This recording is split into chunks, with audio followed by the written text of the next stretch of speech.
one thing I want to continue with the Gauss-Seidel method, that is the second iterative method, because इस method में और ये जो अभी गॉस-सीडेल iterative मेथड है, इसमें फ़र्क सिर्फ इतना है, ये you have to be very careful बेटा, इसमें बहुत ध्यान से आपने इस चीज़ को सुनना है, क्योंकि ये मैं आपको लाइव नहीं उससे समझा पाऊंगी, ठीक है ना। अभी ऑनलाइन है तो इसलिए please be very careful in this thing. इसमें जब आप आइट्रेशन निकालते हैं तो इसमें आप सारों में पिछली आइट्रेशन यूज़ करते हैं, सही है।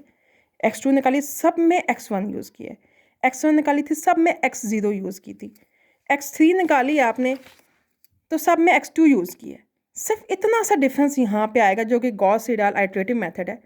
It's a little bit more complicated, but just because of its complications, it is more correct, like it will give you a good answer, right? ज़्यादा अच्छा, जितना मेथड कॉम्प्लिकेटेड होता है वो ज़्यादा अच्छा आपको आइट्रेशंस जो है वो आंसर्स प्रोवाइड करता है, right. Again I am not going to talk about this general term, ये आपको अभी नहीं समझ आएगा जब तक कि मैं आपको इक्वेशंस रीअरेंज करके ना बताऊँ। जब आप इक्वेशंस रीअरेंज करेंगे तो फिर आपको ऑटोमेटिकली ये चीज़ भी बहुत अच्छी तरीके से समझ आ जाएगी, सही। So these are set of equations, these are the iterations if they are using from 1, then of course we will start from 1, k is equals to 1 से start करेंगे, 0 से हो तो फिर 0 से start करेंगे। It's mentioned that you have to do it with Gauss-Seidel iterative method, right? Now you can see वही वाली चीज़ आपने कंफर्म करनी है, ये 3 इक्वेशंस जो लिखी हुई हैं यहाँ पे, you have to be careful वरना ये मेथड फेल हो जाता है, ठीक है। अब ये फर्स्ट एलिमेंट जो है इसका वो 10 है, तो यहाँ पे हमें इट्स वेरी क्लियर कि ये इसका सम 3 है, इसका सम जो है वो 1 है, तो टोटल +4 हो गया, तो of course 10 is greater than 4। Over here this diagonal element second में ये वाला होगा, ठीक है ना, 10, तो this is of course greater than 2 + 3, this is 5, और यहाँ पे ये 10 है, this is greater than 2 + 1 of course 3, so this is totally fine. ये डायगोनल डोमिनेंट क्राइटेरिया जो है डायगोनली डोमिनेंट होना चाहिए, ठीक है ना। ये क्राइटेरिया सेटिस्फाई हो गया है, इसलिए मैं इन इक्वेशंस को इसी फॉर्म में लेके चलूँगी। अच्छा, अब मैंने किया क्या, x1 है, first of all you should write 19 - 3x2 - x3 लिखा, ठीक है, डिवाइड कर दिया, जो उसका कोफिशिएंट था x1 का, दैट वाज 10। अब आप उसको बेशक पॉइंट में लिख लें ना लिखें, ठीक है, वैसे तो यहाँ पे मैंने मेंशन नहीं किया, लेकिन ये चीज़ मेंशन होती है, of course at least I will mention this कि आपने कहाँ तक इसको एक्सटेंड करना है, बिकॉज इसमें डेसिमल्स इन्वॉल्व होंगे, तो 4 dp या 5 dp it will always be mention, right, at least I will do that. अच्छा, अब ये जो यहाँ पे अब आप देखो ये मिंगल अप हो रहे हैं ना, ये k+1 भी आ रहा है, k भी आ रहा है, you don't have to get confused with this. This is the step that is different from the Jacobi method. How? ठीक है, पहली आइट्रेशन आपने दी, there is no choice, आपने इसको k पुट करना है, इसको k पुट करना है। अब ये इसलिए थोड़ा सा फास्ट है, अब आप देखें, क्योंकि ये उसी स्टेप में प्रीवियस वेरिएबल को यूज़ कर लेता है। अब आप देखो, जब आप x2 निकाल रहे हो, right, you have already calculated x1 निकाला ना, यहाँ पे उसकी ऑफकोर्स कोई वैल्यू आई होगी, तो जब आप x2 निकाल रहे हैं तो x1 इसने ना कि पिछली आइट्रेशन को यूज़ करने की बजाय इसने ये जो इसी स्टेप पे निकाल ली है ये वाली वैल्यू, इसी को यूज़ कर रहा है। जल्दी आपको देखें ना, वो पिछले आइट्रेशन को यूज़ करने के उसी स्टेप का जो प्रीवियस वेरिएबल है जो निकाल लिया उसको यूज़ कर रहा है, और x3 चूँकि अभी आगे आना है, इसलिए उसके ऊपर k ही का सिंबल है, k+1 it can not be, right. Similarly आप जब आपने x3 निकालोगे तो यू कैन सी x3 निकालने से पहले यू विल ऑब्जर्व कि आपने x1 भी बेटा निकाल लिया, x2 भी निकाल लिया इसी स्टेप का, तो निकाल लिया, तो इसलिए x1 और x2 दोनों के ऊपर k+1 आ गया उसी आइट्रेशन का, यही दोनों वैल्यूज इसमें यूज़ हो जाएंगी।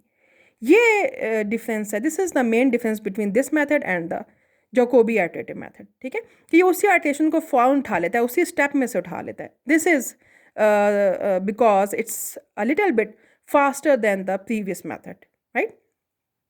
आप इसको आप देखोगे ना, आप यहाँ पे थोड़ा सा देखें कि ये यहाँ पे तो लेफ्ट साइड पे k+1 ही है, ये इसका कोफिशेंट है ai, ठीक है। ये तो कॉलम वेक्टर है bi, it will always be there. यहाँ पे जो सम है माइनस हो जाएगा, कोई अगर वेरिएबल होगा प्लस तो वो इसके अंदर ही आ जाएगा। अब आप देखो कि जे की जो आइट्रेशन है वो वैल्यूज़ जो होती हैं वो कहाँ से कहाँ तक जाती हैं। जे की जो सिंपल वैल्यूज़ हैं वो देखें, वो जाएंगी, जे की जो वैल्यूज़ हैं वो 1 से लेकर कहाँ तक जाती हैं, आई तक, ठीक है। उससे पीछे एक i-1 होता है, फिर i होता है, फिर i+1 होता है, और फिर अप टू सो ऑन जहाँ तक उसकी वैल्यूज़ जा रही हैं n तक। अब आप ये देखो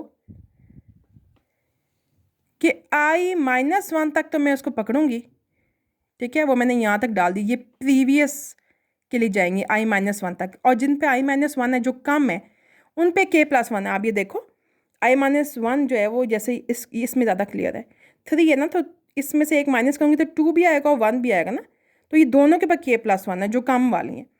और जो उससे आगे होती हैं i वाला i1 से लेकर i-1 तक है, i इसमें से एक्सक्लूडेड है, क्यों, क्योंकि i तो यहाँ पे है, ठीक है। आई वाला सिंबल तो मैं नहीं यूज़ करूँगी ना, आई वाला तो मैं कैलकुलेट कर रही हूँ।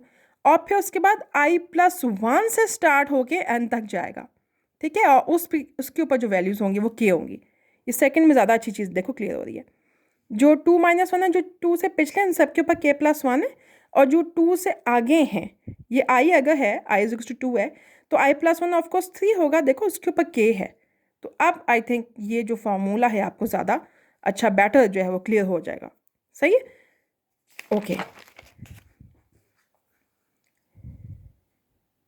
ओके, के 0 पुट किया तो नहीं, ज़ीरो नहीं पुट करेंगे, वहाँ पे जो है वो मैंने इसको मेरे ख्याल से मिसरीड किया, वो 1 पे वैल्यू गिवन है आ गया, तो यहाँ पे जो है या तो फिर आई शुड मेक इट 0, क्योंकि वहाँ पे मैंने इसको 0 ही लिया हुआ है, सही है।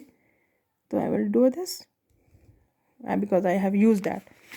सो वन k=0, तो पहले सबसे पहले जनरल फार्मूला लिख लें, कहाँ 0 आना है, कहाँ 1 आना है, सही है ना, ठीक है ना। ये 0 तो इस पर आना ही आना था, लेकिन अगले वाले में चूँकि मैंने x1 कैलकुलेट कर लिया है तो you have to be very careful, इसके ऊपर x1 के ऊपर 1 वाला आएगा, इससे आइट्रेशन को मैंने उठाना है, सही है। यहाँ पे चूँकि अभी कैलकुलेट करना है इसलिए मैंने 0 ही लिखा है। सिमिलरली जब x3 की बात करेंगे तो मैंने x1 और x2 दोनों जो हैं वो कैलकुलेट कर लिए, इसलिए इन दोनों के ऊपर जो मैंने वो अगली वाली आइट्रेशन इसी में से मैंने इसको उठाया, सही ना। सो प्लीज़ इसको ब्लैक एंड वाइट में खुद करेंगे तो फिर ये ज़्यादा सिचुएशन क्लियर हो जाएगी। बात वही है कि यहाँ पे वैसे मेंशन नहीं थे, आप इसको बेशक 4 DP तक या 5 DP तक जितने भी हैं वो उसको डेसिमल्स को मैच करें। मैंने इसको काफ़ी आगे तक लेके गई हूँ, लेकिन यू कैन सी कि 5th आइट्रेशन पे मुझे लग रहा है अगर मैंने इसको राउंड ऑफ किया होता तो this is nearly equals to 1, this is nearly equals to 2, क्योंकि कुछ ना कुछ हद तक तो ये 3 या 4 DP तक ये आपस में आप मैच करेगा ना। ये देखें 3 भी मैच हो गया, तो रिस्पेक्टिवली x1 x2 x3 ये सब आपस में अलग अलग मैच होंगे, ठीक है ना। और मैच करने के बाद फिर ये that will give you an answer. ये मैंने इसलिए अप्रॉक्सीमेट किया क्योंकि मैंने यहाँ पे DP मेंशन नहीं किया हुआ था। आप DP को मेंशन करें, 4 या 5 अगर क्वेश्चन में मेंशन है तो फिर तो ठीक है, नहीं है तो एटलीस्ट 5 DP पे आप खुद इसको फिक्स कर दें, ठीक है ना। तो the questions that are related with this are question number 10, 11 and 12, chapter number 8 and the same book, S.A. Bhatti Saab. Please, this is my suggestion that you should at least try this example plus 2 more questions from every topic in order to make it clarify, right? So if even then if you have any queries, please ask me, because I'm not getting that much response as I used to get in the class. So I will be waiting. Okay, thank you.